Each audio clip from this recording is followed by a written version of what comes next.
Hey there, boaters. I'm Stacey Hanrahan, and welcome to Monday's episode of The Boaters TV.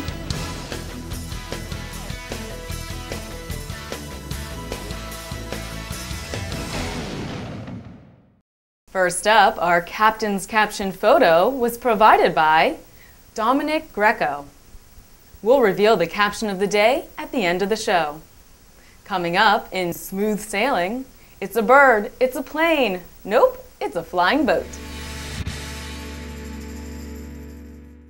Actually, the Hydroptere's skipper and designer, Alain Thibault, calls it a magical flying carpet. The Hydroptere is the world's fastest sailing yacht.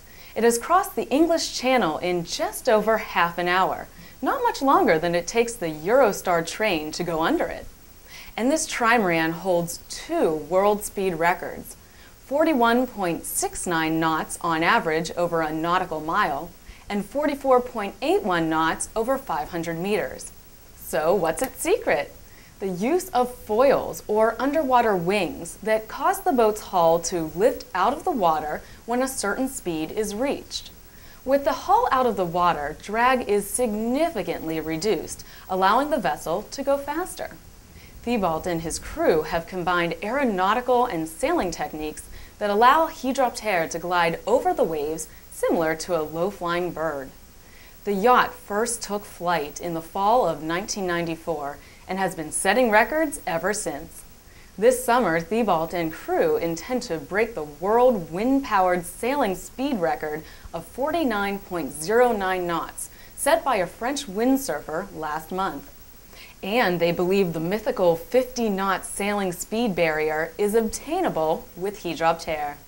To learn more about this flying vessel, go to www.hydroptere.com. Now let's see what's making waves in nautical news.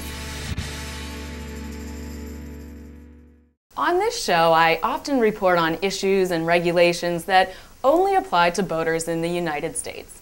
I know we have viewers all around the world, including quite a few in Canada. So, for all the Canadian boaters out there, this one's for you. By September 15, 2009, all operators of motorized pleasure craft will be required to carry proof of competency on board. The new Transport Canada regulation is actually just the third and final phase of requirements put in place back in 1999.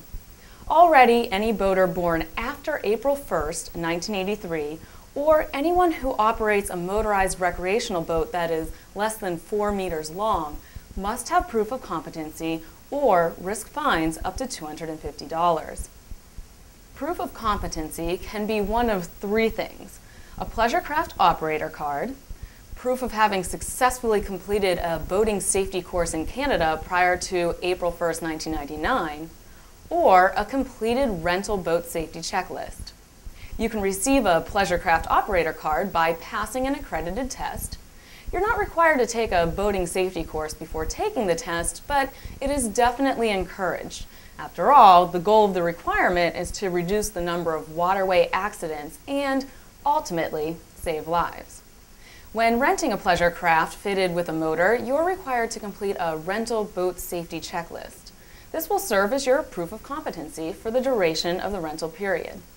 Remember, proof of competency is required for all operators of boats with a fitted motor. So if your sailboat has a motor, even if the screws aren't turning, you'll need that proof. All U.S. citizens pay attention too. If you boat in Canadian waters for more than 45 consecutive days, you'll need the proof as well. By the way, similar regulations are gaining support in Washington, D.C. as we speak. Recreational boaters on U.S. waters may be required to complete a boating safety course before setting sail in the future. For now, Canadian boaters who want to learn more about obtaining your proof of competency, go to www.boatingsafety.gc.ca. Next up, and just for the hell of it, the Boaters TV has even more international news to report. An impressive 30-foot trimaran yacht that should be sailing the seas is currently stuck in a backyard in England. British engineer and financial advisor John Melling began building the boat in his garden 5 years ago. Now that the vessel's construction is complete, John, who admits he always saw the problem coming, is having a hard time getting the boat out.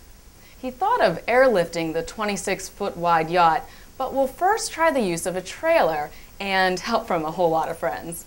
John plans to eventually sail the boat to Greece with his wife. We wish him the best of luck.